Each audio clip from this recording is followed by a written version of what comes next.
Before you start any repair, it is important to assess the damage so that you know what you're dealing with before you begin. Delta Kits recommends using the Rolag standard to determine what type of damage can be repaired and when a replacement is necessary. Ultimately, it is your decision on what type of damage you are or are not willing to repair. Be sure to explain this to your customers. If you're set up to bill a customer's auto insurance company directly for the repair, it's important to know what the driver's primary viewing area is.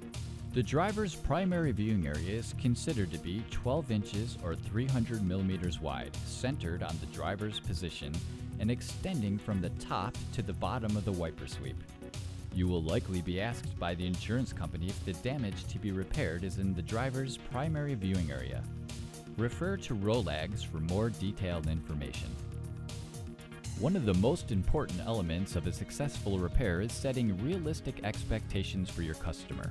Outline the benefits of windshield repair that were discussed earlier in this video and stress that the #1 goal is to restore the structural integrity of the car's windshield.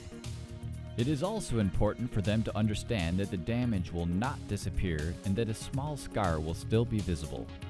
Having an example to show them really helps to communicate this point. At Delta Kits, we tell customers that they can expect at least an 80% improvement in the cosmetic appearance after the repair. One invisible obstacle to a perfect repair is hydrophobic coatings that cause water to bead up and run off the windshield.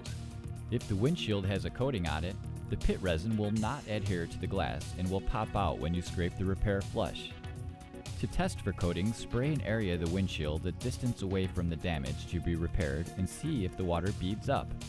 If it does, the coating can be removed by scrubbing the area to be repaired with 4/0 steel wool. The coating will begin to ball up and come off the glass. Don't use a liquid chemical or other substance to clean the repair area, as this can cause moisture to enter the brake and prevent it from filling completely with resin. We'll cover tactics on how to deal with moisture in just a minute. The recommended glass temperature range for the best repair results is between 70 and 100 degrees Fahrenheit, or 21 to 38 degrees Celsius. If the windshield is too hot, the risk of it cracking out during the repair or cosmetic defects appearing is increased. The easiest way to begin cooling the glass is by getting the vehicle in the shade or indoors and opening the windows. You can also use the heat exchanger to spot cool the repair area. If available, you can also run the air conditioning through the defrost vents on a low setting to slowly cool the entire windshield. Because hot glass is more likely to crack out than cool glass, it's important to cool the glass slowly. Be sure to watch the brake during this process and stop immediately if you notice the damage spreading. A windshield that is too cold will cause the resin to thicken and can make it difficult to completely fill the damage.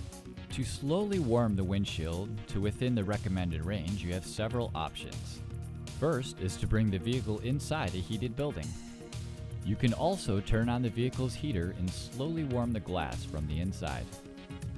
A hairdryer will also work to warm the windshield, but be careful not to overheat the glass when using this method.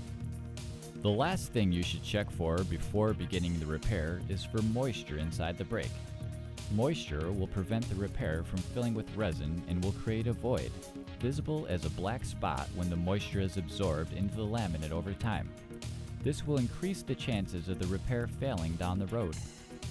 A moisture evaporator is the most direct method of evaporating any water in the brake and will completely dry the damage. The added benefit of using a moisture evaporator is that it will also burn off any hydrophobic coating that may be on the glass. Remember to let the glass cool to within the recommended temperature range before beginning the repair.